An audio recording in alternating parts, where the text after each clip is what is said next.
Welcome to The Business Strategist, the show for CEOs and founders ready to scale fast, lead smarter, and build a business that doesn't rely on them. I'm Adam Strong, award-winning strategist, former elite athlete, international speaker, and 3 times best-selling author. After 3 decades in business, I know exactly what it takes to grow, scale, and exit with impact. Each week, I dive into real conversations with industry experts, bold entrepreneurs, and clients navigating the uphill struggles of business, giving you the tools and the strategies to create more profit, more freedom, and more impact. Let's get into it.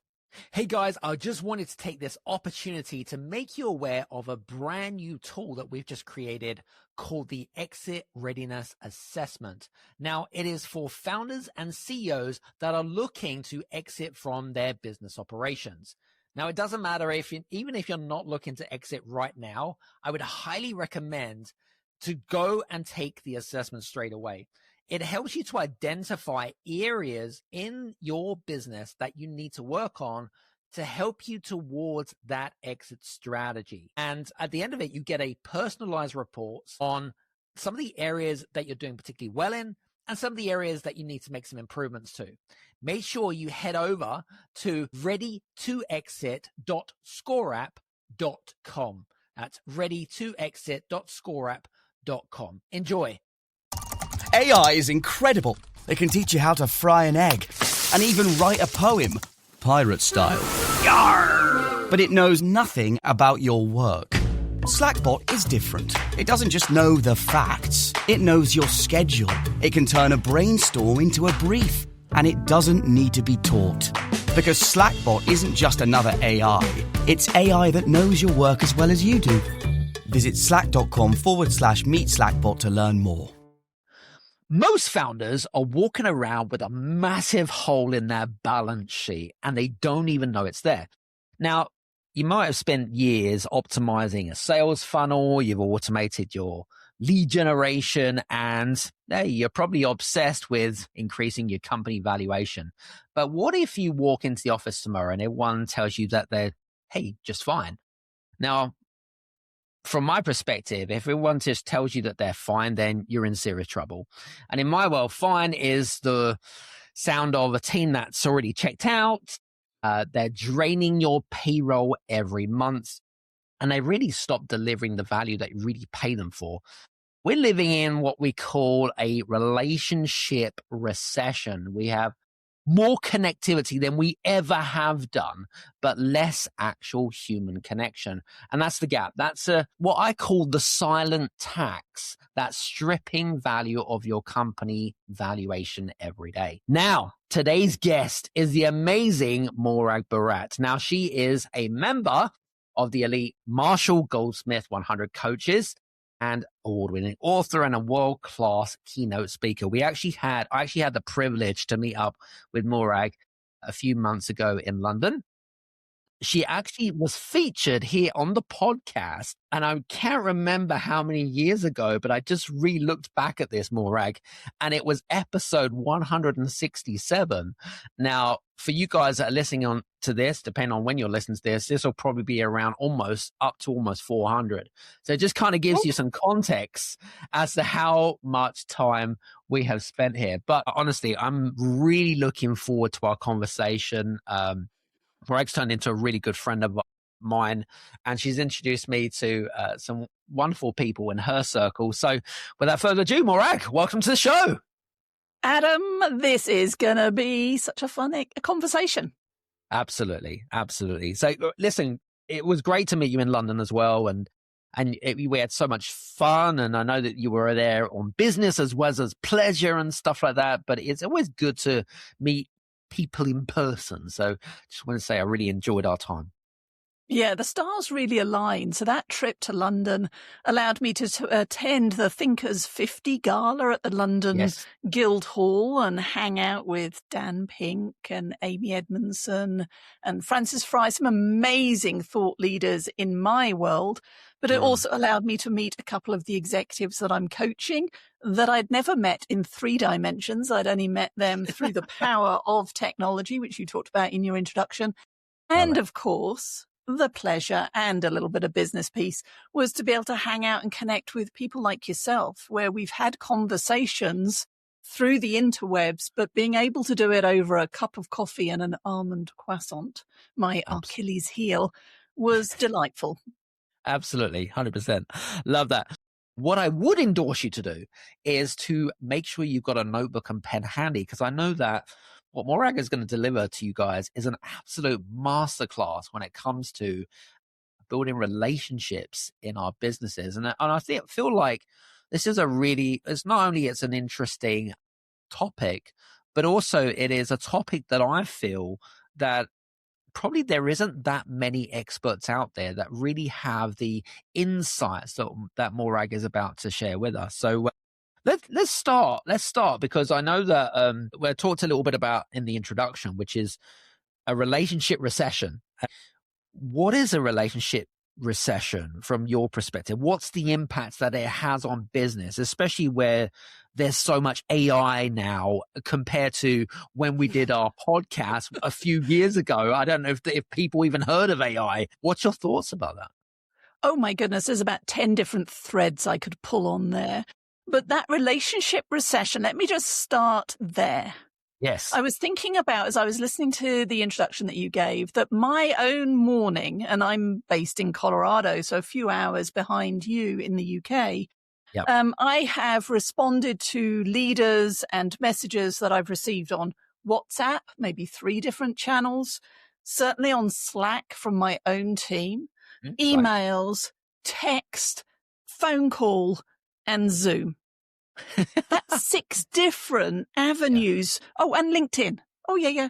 I forgot about the LinkedIn messages that I've also received. So there you go. Important. 7 different technology platforms that people are using to connect with me. And as you pointed out, even with AI and with all of these technology advances, all this does is give us the illusion of connection. Because what many leaders that I'm coaching are doing is it's read, action, delete, hustle, hustle, hustle. They're responding to reply, but that is not the same as creating and investing in our professional relationships. And then they wonder at the end of the day, why do I feel so drained? Why do 67% of the leaders I work with and through my research say, my success has been undermined by the words or actions of a colleague. They've been surprised, and not in a good way, by something that a colleague has done. And why is it even more heartbreaking to me that 20% of the leaders who've completed their ally mindset profile, our core research paper, tell me that they feel isolated, lonely, or disconnected at work? So that's what I mean by a relationship recession. We can all do fake perky on a Zoom call for 30 minutes, or when somebody says, how are you doing? Fine. But what happens when you hang up? If you're not still as perky, if you're sitting there going, oh, I can't even. That is a red hot warning flag, if I mix my metaphors, that you are in a relationship recession and that you should call me or call Adam. You know, you made a really valid point there. You've got all these, what I call tools, channels. I don't quite fundamentally understand where effectively we've got less friction between how we communicate, whether it be between me and you or the team or whatever it is, yet there's more burnout, there's less productivity, and yet people feel more isolated. Can't quite understand why people feel that way. Give us some context. What's the data say about that? Well, I can tell you what our data says and what leaders tell me every single day. Firstly, think about the last Zoom, Teams, Google Meet, Hangout call you were on. Yeah. My guess is today we end up in back-to-back Google Zoom, whatever your poison is, meetings, and we still don't have room for a bathroom break, yet most of us work from home. So that certainly is an example of we overschedule ourselves. But what I've noticed since the pandemic is we jump on these calls. Maybe I'm 10 seconds late. And the first words out of my mouth are, I'm sorry, I'm late. And then we get down to business. Yeah. Now, when we were co-located, we Yes. would walk between buildings or floors or meeting rooms. There was a passing time. So yes, the Yes. meeting was scheduled to start at the top of the hour, but we would roll in 5 minutes later because I did take the bathroom break, or maybe I bumped into somebody in the corridor who says, do you have a minute? Or I stopped to get a cup of coffee. And nobody blinked an eye. And in that time, we had conversations. How was your weekend? How were your holidays? We got to know the human behind the job title. Yes. And so one tactic, and it is so easy but so powerful if we do it, is to start each meeting with a few minutes of, so how are you doing? Not just straight into, what are you doing? I want to pick up a point that you made just briefly, which is the word transactional.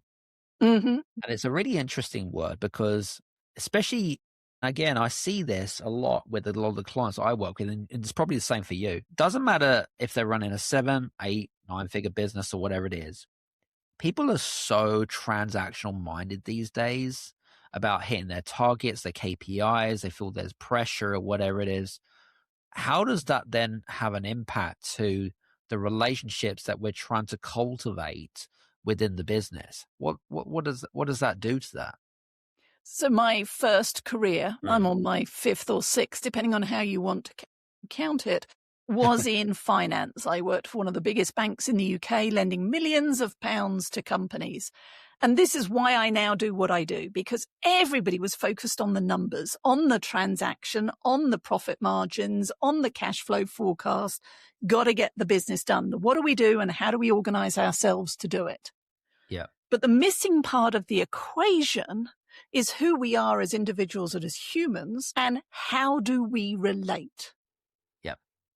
So that's the how do we collaborate? Where do decisions get made? Where is the friction in between individuals, between teams, between divisions that are slowing down our ability to deliver the business results? And that's why I switched, because unless we invest in our relationships, yeah, you'll do okay, but what are you leaving on the table by virtue of slowing down enough to bring people with you versus chasing you? Yeah. And so going back to your question there about the transaction, when we only focus on getting straight down to business, yes, you are going to do okay. Because while it is easy for me, I'm going to write the article, complete the spreadsheet, call the client, do the thing. But here is what's at risk. It's when the proverbial hits the fan, and it is going to for everybody, whether it's individually or for your company or for your industry, something is going to shift and pull the rug out from under you. That is the moment that if you have not invested in your relationships to move them from transactional to transformational, that's when you can find yourself alone and most vulnerable at your biggest time of need. So when the light's on, when we're all achieving our results, when it's easy, you're not going to perhaps even recognize that your relationships are transaction. They're shallow. They are, you do what you do and I'll do mine and we'll be fine. It is when we get thrown into the crucible of uncertainty, different opinions, change, that's when we get exposed. I think that, and I don't know if you agree with me on this, but I feel like because the world is so fast moving, is that we become so, not deluded, we become so kind of like focused in our own little bubble, if you want to call it that. And I don't know, it's not that it doesn't become a priority. If you're running a 7 or 8 figure business, whatever it may be, the question that would come to my mind is, why should I care? And it sounds really, really rude, but it's like, okay, so and you mentioned this in your previous book, which we talked about in the previous podcast. And the first thing that came to my mind was, what's the business case for the relationships of the work? Why should I even contemplating on prioritizing? Because you're saying it's really a priority. Mm-hmm. But I'm saying, okay, well, but what about all the other stuff? Like, why should I put that to the top of the list and not use it as a kind of like, as a last minute kind of first aid kit as, oh shit, we need to now implement this quick, because if we don't, the whole business is then going to crumble. So that's kind of my thoughts. Well, so first of all, because success in business is powered by relationships and success in life is fueled by connection. That's what my research shows time and time again. And if you are a CEO, a senior leader, a founder of an organization, as much as your ego is telling you that if you just work a little faster, you can do it all yourself, I'm going to call BS on it. Because even as a solopreneur, your success is dependent on others, whether it's the relationship with your clients, the relationship with your family who are rolling their eyes at yet another midnight, burn the hour, work all weekend, just got to do one more thing message. But certainly if you are in an organization that has now grown and you have employees, whether it's tens of employees or tens of thousands of employees, that especially if you are now in the hundreds and thousands of employees, I am telling you right now, you cannot work hard enough to run your business. You are dependent on those hundreds and thousands of people to align and deliver those results. And therefore, if you are not prioritizing investing in your relationships, you are leaving money on the table. You are increasing your anxiety, risk of heart attack and loneliness, and you are undermining the success, not just of yourself, but those who work with and for you. Do I sound assertive enough there? I mean, I'm just so passionate about this, and it doesn't require more meetings. It doesn't require you to reveal this was my childhood and my inner psyche. No, it just requires you to do the thing that you just mentioned, which is to care. Yes. To show that you care. And you can do the yes and, the improv thing of, okay, Adam, I'm sorry, your cat just died. You can show empathy, you can care. And how can I both support you, but also how do we ensure that the business goals get achieved? Because I can promise that the time that your team member has a crisis, it will be your turn next week when you're returning and saying, hey, can you cover for me? I need to go and do X. Yeah. So investing in your relationships makes or breaks founders, leaders at all levels and at all stages of their career. Love that. Talk to me a little bit about the relationship ecosystem. When I thought about this, and I was thinking to myself, what is a relationship ecosystem in itself? What is it and why should I care? Well, that is in my first book, Cultivate the Power of Winning Relationships. And it goes back to the very scientific term that you used a moment ago, which is we're all living in our own bubble. Yep.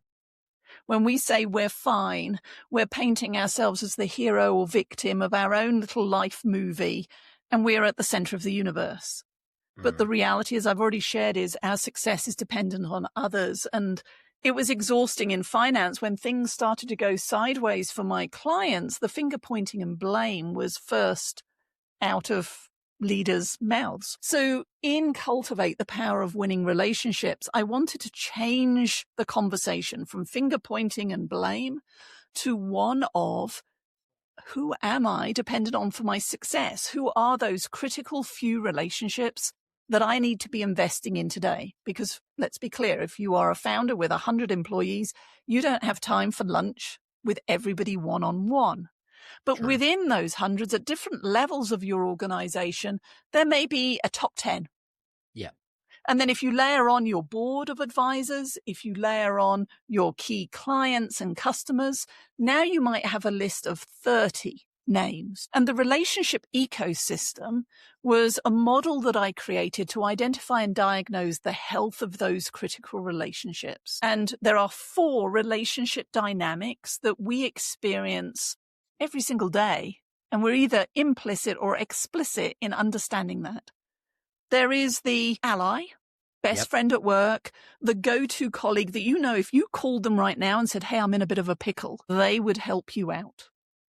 They're also the ones that are going to celebrate your successes and give you the kick in the pants when you need it. The tough love. The Adam, that was not a good idea, but I'm not going to leave you hanging. I'm going to say that was not a good idea. And now what are you or what are we going to do to help you to come back from that misstep? You have supporters. Yeah. Now, those are conditional relationships. They're still focused on your success, but they're more like your fan club. It's, yay, go Adam. And whereas your allies are going to give you the feedback you need to hear, your supporters are going to give you the feedback you want to hear. Your presentation wasn't as bad as you thought. You'll be fine. Yeah. And so again, it means average becomes the norm. Innovation for you personally or for the team starts to get stifled. It's a culture of nice versus kind. Many of my healthcare clients bring me in when they're saying, well, we've all been nice, we're family centric, but we need to amp up the goal setting, accountability, and feedback. Then as we move around the model to what I call the dark side, you get rivals. Rivals are conditional relationships, but they are me focused. When it suits my agenda, I'm all for you, go Adam. And when it doesn't, I'm not. So it's Jekyll and Hyde. And think about it, Adam, if you've worked with a colleague which feels a little tense, occasionally you butt heads, occasionally it's great. When you're going into a meeting with a rival, what are you thinking and focusing on? Me personally? Yeah, think about the last time you worked with somebody where there was a little bit of friction, and sometimes it was tough and sometimes it was easy. As you're going into a meeting with a rival, what are you thinking about? I'm thinking about how I can beat them. Bingo. We're either going in thinking about, I'm going to say this before Morag starts, or if she does that, I'm going to do this. It's offensive or defensive, depending on your mindset. But we're not focused on the business decision. We're not focused on the why we're coming together. Now, in the short term, a rival elevates our games because we prep and we think and we anticipate, like you just described. But long term, we just end up looking over our backs for the next take. And then the fourth dynamic is the adversary. And the adversary is unconditional. What you see is what you get. It's invariably butting heads. But there are three things with an adversary. Firstly, if you are perceived or misperceived as an adversary, at your best, you are a brilliant jerk. At your worst, you're just a jerk. And people will start to filter information. It's like if they know you're having a bad day, they're not going to give you bad news. They're certainly not going to stick their neck out for you because it's all about you. And let's face it, you're a bit of a jerk. Yep. Now, the counterpoint, the third part of an adversary is I have yet to meet anybody who gets up in the morning and says, I hope I get seen as an adversary today. And so this comes full circle that the reason we end up with adversaries, rivals, supporters, is because we've not invested in that relationship. We've not sat down and said, Adam, what's your definition of success? What happens under pressure? Here's what on time means for me, Morag, when we're meeting a client. And to be clear, we're in reception 15 minutes before that meeting, not rolling in 5 minutes before, which I've had happen with a colleague. And if we don't have that conversation of what it means to work together, all my colleague knows is I'm a bit pissy because you've rolled in late, but I've never actually had the conversation around what late means. Yes. So the relationship ecosystem provides a language around both how would you diagnose the health of your relationship around those four dynamics, but also how might that critical stakeholder describe you? And then that gap, the intent is, what do I need to do? What conversations do we need to have to help us both to explicitly be allies? For you to know that I have your back, that you can take informed risk, that if something goes wrong, call me. We'll talk about how and why it went wrong, but I'm there to help you to recover from it, not to beat you over the head with it. Yeah. You're ready to exit, so why haven't you? You may be in business for 15, 20, 25 years of building your business, but the passion is gone. You're done. But one question keeps you stuck. Is the number close enough to walk away without any regret? What can you actually spend? What kind of life does it fund? And will you look back in 5 years wishing you'd stayed in your business? Now, our sponsor, Zenton, works exclusively with founders at this exact moment. They're chartered financial planners who show you exactly what exit really means. Your spending power, your options, even income that you can generate outside the business. They give you the clarity to pull the trigger with confidence or a plan to bridge the gap. Visit zentum.co.uk and find out if it's finally time. That's zentum.co.uk and find out if it's finally time. I think the first thing that springs to my mind, because really what you described are what I call archetypes. They're archetypal personalities, if you want to call it that, really. And I guess who's to judge which archetype you are? It depends on your circumstances, depend on who you are, what your personality is, could be many different factors of what archetype you are. But I guess my thought process is that if you are a leader going into a business, okay, and you might be someone that's new to the business and you're trying to find your feet with who's who within the business, right? What are maybe a couple of questions that would help that leader categorize each person into an archetype? Is there anything that springs to mind more? So I do want to clarify. Yes. Ally, supporter, rival, adversary, they are not about the person. They are about the dynamics between us. Got it. Because as I said, nobody aspires to be an adversary or even a rival. We may aspire to be allies and friends, but it's describing the gap between how we relate and how we work, not just on the good days, but on those bad days. Yes. And so if you want questions, how can you understand where you might be? Well, firstly, read Cultivate, The Power of Winning Relationships. And then if you want to know how to show up as an ally, that's where you, me, we, why we all need a friend at work and how to show up as one, which I wrote with my own friends at work, Eric and Ruby, gives you the 5 practices of an ally mindset. But I'm going to give you 3 critical questions. It's what I call a relationship pulse check. Let's do that. You're going to hold on to your seats here. This is earth-shattering stuff. So you don't have to ask all 3 questions in the same conversation, but ask them consistently over time. I guarantee you will strengthen and deepen the relationships that you have at work and in life. You ready? Yep. Question 1. What's working? Yep. Question 2.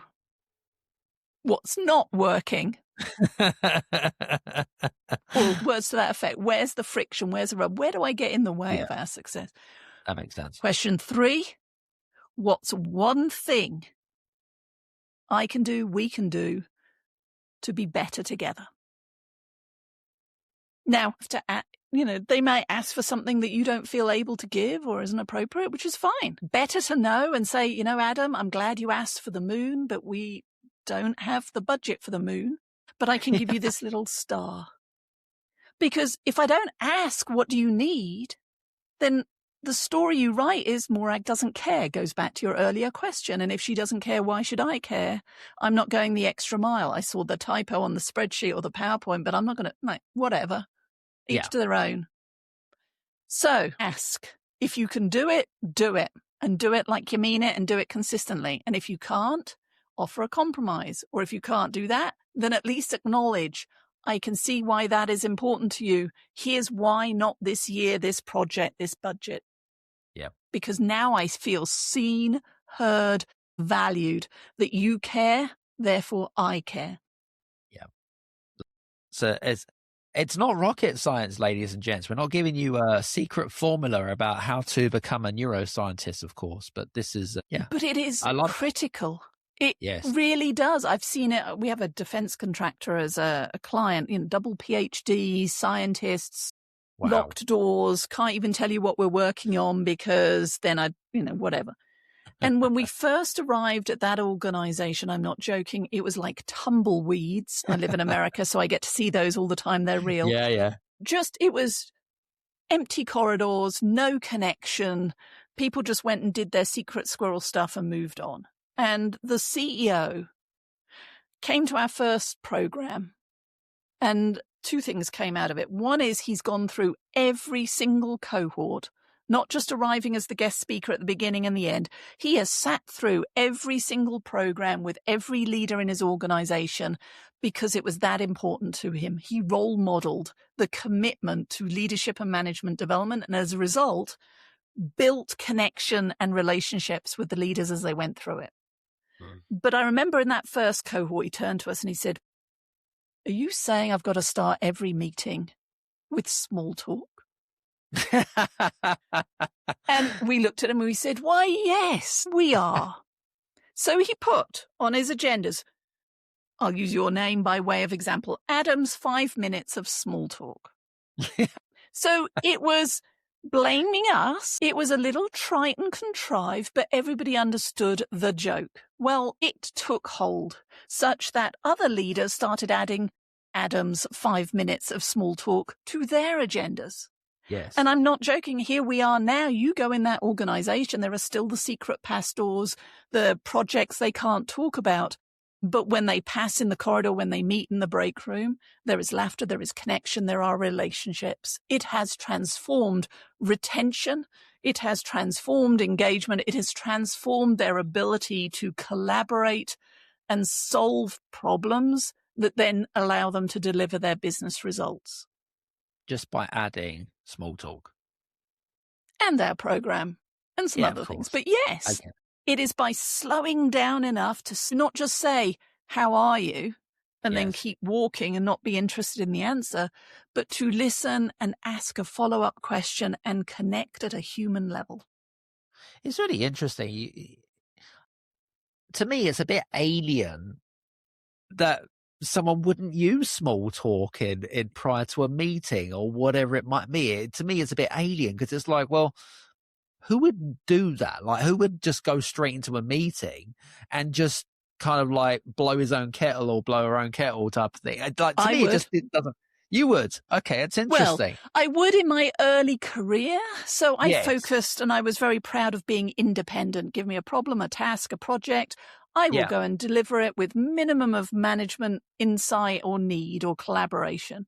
Sure. And I realized that independence only builds that island, and isolation, it's interdependence. You mentioned personality styles earlier on. My DISC profile, if you use that, is right at high noon. I am a D, quick to decide, and an I, options. So you can come to me and say, "I have a problem with," and I've already decided what you should do, but I've got 100 other things, and I haven't even heard what the is that you've got the problem with. I'm that good at it. So I'm quick to move, quick to action. And I have learned to embrace silence. I am learning to embody the power of the pause. And I am learning to spend time in small talk. That's one of the reasons I wrote my book. So the last 15 years, I have been learning two sides to small talk. I have an innate ability to ask questions that get people to tell me all sorts of things about work, what they love, what stresses them, and their home lives. But I rarely revealed anything. My British stiff upper lip, my upbringing, which was don't rock the boat, remain cool, calm, and composed at all times, meant I rarely showed any cracks. I am learning that when I share my own highs and lows, when I share the missteps and, the things that have made me laugh or embarrassed, it builds a level of connection. But it goes back to what I said earlier. You don't have to reveal everything, but you can reveal a darn sight more than you are right now, and I guarantee it will reap dividends both for you and for your colleagues. Yeah. Otherwise, you might end up being called some sort of douchebag or something like that. And so when you say you find it hard to believe, why wouldn't anybody do this? I want to acknowledge I've written 2 books on this topic. I speak on this topic regularly. And yet there are times where I just need to go one more minute. Is when I can sense that somebody else wants to small talk for 6 minutes, but I was ready to finish at 4.5. Slow down, more like let it happen, but keep an eye on the time, the goals, because the reality is we are here for business, but you don't get the business results without the humans. No, I agree. Talk to me a little bit about, because I know that with a lot of how business has evolved quite considerably now. I mean, businesses have now taken on a lot more remote working, and especially with a lot of our listeners, they're looking at ways in which they can increase their team but maybe looking at different jurisdictions where they can get a specialist skill set or maybe cheaper labor or whatever it is. What are some of the biggest connection challenges with running remote teams in particular, or hybrid teams? How can leaders overcome that? They need to schedule spontaneity. What do you mean by that? Well, we talked a little bit about that earlier in our conversation around how we'll jump onto the Zoom, Teams, Google Meet hangout call and jump straight down to business. Yes. So it is about slowing down. And even if it's something like grab something on your desk and talk about it, put one word in the chat to describe how you're feeling today. No need to discuss it, but that describes how you're feeling today or feeling for the year, and then move on. To do the things that we would do naturally over breakfast, lunch, a cup of coffee in the break room, we need to be intentional about creating those opportunities online. And to be honest, before the pandemic, I was firmly of the opinion that if you want to be a better human, you have to do it in a room with other humans. Well, the pandemic, ain't happening.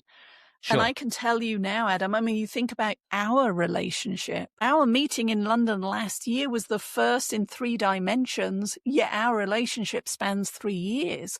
And some of my newest, deepest friends, I have only met through the camera. And part of it was an intention shift and a mindset shift by me, which is to say that, when I was a kid and I had a pen pal on very thin airmail letter where you had to write very small and on both sides, and if you sneezed, it would tear.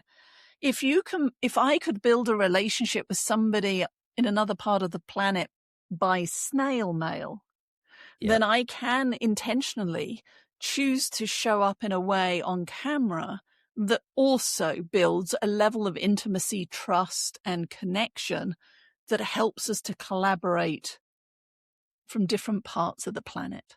Yes. And it was an eye-opener for me, and it is now part of how I show why you're now seeing a bit more of my backdrop. You can see Clifford, you can see the flags, you can see the unicorn. That's a unicorn wig. There's a whole story behind the unicorn wig.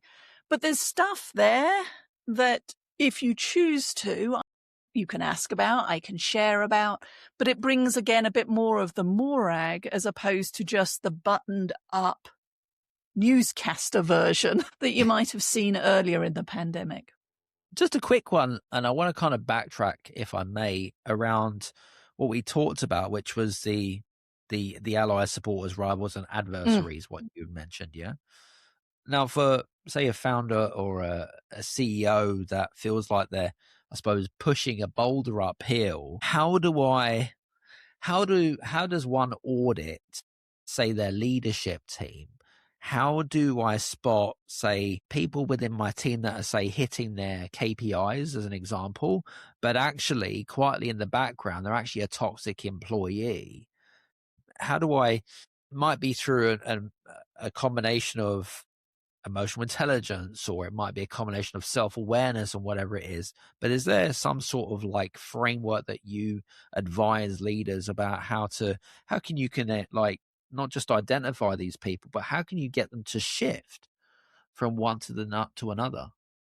Well, you can read Cultivate or You, Me, We. You can call me in as an executive coach or as a team coach or work with somebody like Adam.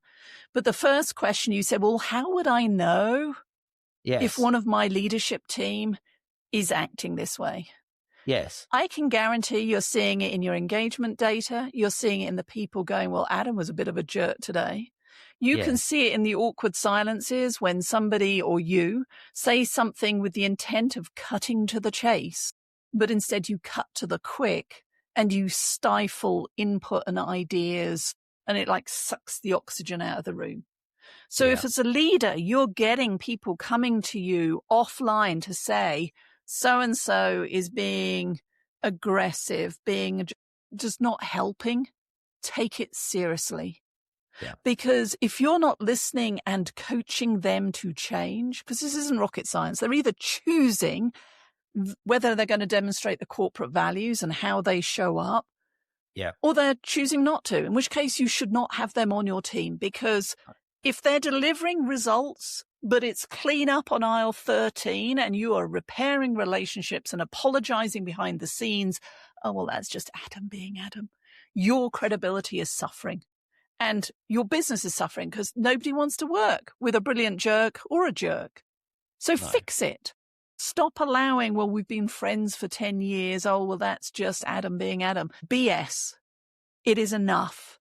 Fix it. And if they can't and they choose not to change, don't keep them on your team because I guarantee you bring in somebody who does work collaboratively. You can still have high standards. You can still tell me you want more or different, but do it in a way that excites and ignites me. You're going to reap the benefit. There was a lot in there. I was getting even more passionate. Absolutely. No, it was just a really interesting thought that kind of sprung through my mind. So that's why I thought I'd ask the question. Here's a really interesting thought here. And now some of our listeners here are people that are ready to, they've exited their business, as in the founder has exited the business operationally, and they're moving into the next stage, of course. Now, when, say, private equity or someone is coming in to buy a business, they're always for a key man, or they're looking for, discontentment within the team to see what are the risks in buying this business. Because again, if a founder is the glue that keeps all the moving parts together, then you know damn well that the valuation is going to be much further down. How can a founder prove that the relationships in a company are an asset within the business? One of the things that I talk a lot about is the importance of culture, because culture and relationships go hand in hand, of course. One of the biggest fears that come to my mind if I were buying a business is everyone's going to jump ship as soon as I buy a business, right? Or there's not going to be a smooth transitional period. That's one of my biggest fears and pain points of buying a business. How can I, as a founder, kind of create peace of mind for that person buying the business based on the relationship that I built? Yeah, because often with a startup organization, you get the cult or the culture of one. And founders by their nature are passionate about this new idea and lead the way. And as an investor, as a hereditary leader taking over that organization, one of the key things is to show that those relationships, those critical relationships that I talked about earlier, are not personalized, they're institutionalized. And what do I mean by that? Yes, you want to have personal relationships with your core clients, with other CEOs and other organizations, with your own leadership team. But I would be listening for language, I versus we. Because if it's I did this, I do that, I make this happen, that's a red flag. Yeah, agreed. We want relationships, not just me and the CEO or me and the vendor. It's got to be relationships at all levels of the organization. Yeah. I want to see those cadences and KPIs, not just focusing on did we sell enough widgets, but also understanding, well, what is the retention of both our core clients, external relationships, but also internally, what's attrition and what are we doing with talent? How long time does it take to fill new vacancies? Do we have a ready pipeline of people who want to join this brand and organization, not just for the widget success, but because they see it as a pathway to their own career success? Yeah. So there is trust evidence in those renewal rates, the referral business, etc. There's shared history in the documents. Do the annual investor reports show, again, the hero or heroine single leader, or is it the team? And are they also looking beyond me and my founder team to what are the next generations? What is that longer term path if we started building that capability within the organization? It's very difficult to quantify relationships in a way that, how does one quantify a team of relationships or a team? How well people gel together. When you agree on that, it's very difficult to quantify something like that. Yes, no, and maybe. I mean, I certainly think that is why many people choose not to give it care and attention, because they perceive it as soft skills and Yes. too squishy, and there is no direct line of sight, accurate to two decimal places, life or death way of proving that this. But there is. Because if you're going in and having conversations, or if you're listening to the hallway conversations and there's BMWing, bitching, moaning and whining around why things are or aren't happening, that is a sign that the culture is dented. If decisions are getting bogged down in committees versus being made quickly and efficiently, that's a sign that the wrong people in the room, relationships and the trust isn't there.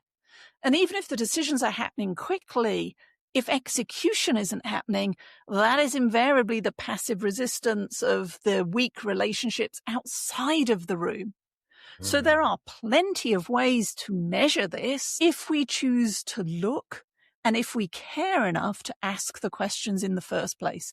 Even those 3 questions I gave you earlier as part of due diligence. What's working? What's not working? What's one thing you would hope that the new ownership will do different? Then that's going to give you a pulse for, are you ready to step up and step into that challenge in order to deliver the business results?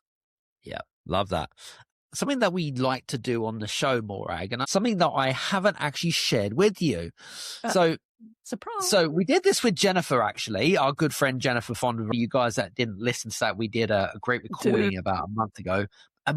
So as part of what we do, Morag, is we do the speaker, Hugh, would go into what we call coaching mode. Me, as the student, I suppose there's a lot of things that we've covered in today's amazing conversation. And I'm just thinking about my conversations that I've had with clients, even my own business, and how someone like you could help me in terms of not just seeing relationships as like you said, just as a soft skill type of thing, because I'm sure when you hear that, your blood just wants to boil and you want to punch someone in the face.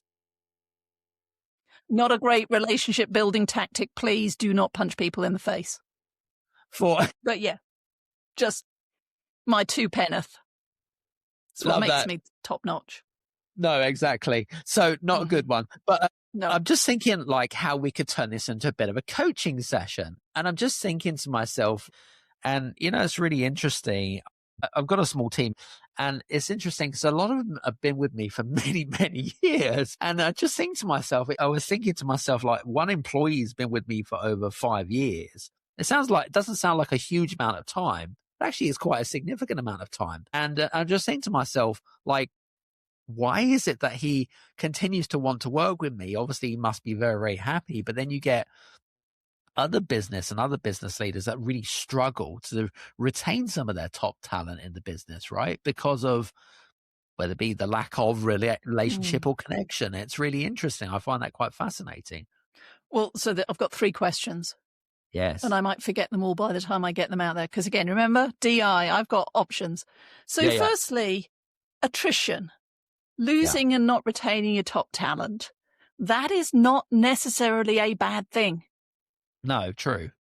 And often leaders will use it in a sentence, much like I heard from you, that's a bad thing. Let's face it, there's one CEO seat. If the founder is staying for another 5-10 years, then at some point the leadership team may leave to go and be CEO elsewhere. What you want is when your talent leaves is for them to go, oh my God, yes, working as part of Adam's team, phenomenal. This is what I learned, and that's why I was able to make this career jump. What you don't want is for them to go, God, worst 5 years of my life, that guy. So this comes back to the relationship. So attrition. The second one was, I heard you say, so I am remembering most of them. Why has he stayed? Well, this is part of making the implicit explicit. We forget to ask. And it's not just, why have you stayed for 5 years? And thank you. What is it you love about the work? What's not? And what can we do differently? But also thinking future. You've been with me for 5 years. You've seen the work I do. In what way do you want to learn and grow? And for 2026, where should we be adding new responsibilities, different responsibilities, or delegating some of the things that you've done for 5 years to somebody else on the team? So relationships. The third element that I want to share is They are built or destroyed one conversation at a time. Yes. And the longer we work with somebody, the more we assume that they know what we intend, what we want, or what we need, and we forget to have those recalibration check-in conversations, and we don't realign. So that is the message, which is it's never too late to start, and it's never too soon to keep going, which is what's working, what's not, what's one thing I can do to help us or you to be more successful, to have more fun at work, to achieve your hopes and dreams. Absolutely. Love that. I know we're coming towards the end of our conversation, but I'm intrigued because I know that off air, you we kind of joked around and you said that you'd been doing what you've been doing for like the best part of 40 years, which is a hell of a long time in what you do. It's hard to believe, isn't it? It is hard to believe, even though you're I've got fresh more wisdom 21. hairs though. So there you go. Well, at least you've got more hair than me. But that's not difficult. Anyway, but obviously you're not going to do this for another 40 years, but tell me, what does, from your perspective, like, I know that you're focused very much on, I know that you had a particularly great year on the speaker circuit and you'll probably continue to do that moving into the new year. What does the next 5 to 10 years look like for you? So you're right. Sky Team is us. It's me, it's Eric, it's Ruby. And we don't have an exit plan because we're having too much fun, doing great work with great clients, having fun and just loving what we do. But I have, within the last 12 months, made a mental shift, which is, to your point, keynoting. And so my signature keynote, fine is a 4-letter word, is getting great responses because we all wear a mask of, I'm fine. But behind it, stress, anxiety, burnout, etc. So for me, the next 5 to 10 years is, I don't want to look that far. I've never looked that far. That's silly because I'm going to win the lottery. But within the next 2 years, it is keynoting and executive coaching. I love the impact that has, and selfishly, the opportunity to travel to new destinations excites me. So that's what I'm working on. And then the other 8 years of the 5 to 10 years you mentioned, you know what? I'll work with them when I get closer to them. I always like to ask the question, like, what does legacy mean to you? What does the bigger picture look like? Yeah, well, legacy for me is the ripple effect from the conversations that I have like this. I mean, I had an email this morning from a leader who has just been impacted by layoffs, but she was reaching out both to reconnect and how could I help her as she goes to her next big adventure. But the message was, you were there at the beginning of my career or at this stage of my career. You're also here as it now transitions and morphs. And to be seen as somebody that she could reach out to for that advice and guidance, that's my legacy, is empowering her to be that person for the next emerging leader that needs support to navigate their own pickle and tough moment. Absolutely. Well, listen, this has been fantastic, first of all. Second time round, it's taken us a while to get here. So I just want to say this has been a lot of great fun. So I just want to say thank you so much. It's been a great conversation. My pleasure, Adam. Absolutely. For you guys that have been listening in attentively, I feel like Morag's given probably a hell of a masterclass when it comes to relationships. I love bringing on thought leaders that have a particular vertical that have not only of interest, but also has a direct impact on the way that you grow, scale, or exit your business, depending on what you want to do, of course. So for my ask for you guys today, if you haven't already done so, make sure that you go over and connect with Morag over on social media, of course. And we'll put all of her links below. Check out the couple of books that she's written. I believe it's the second edition of Cultivate that's now out. Yes. So make sure you go check that out. Just want to say thank you so much. And if it's the first, or if you're returning back to listening, congratulations. But if it's the first time that you have listened, congratulations. Please make sure that you go and hit follow or subscribe on whatever channel or whatever poison that you are listening to, of course, Amazon Music, Spotify, Apple, whatever it is. feel free to subscribe to that. Anyway, thank you so much. And we'll see you again back on The Business Strategist. Take care. Speak to you soon. Cheers. Bye-bye.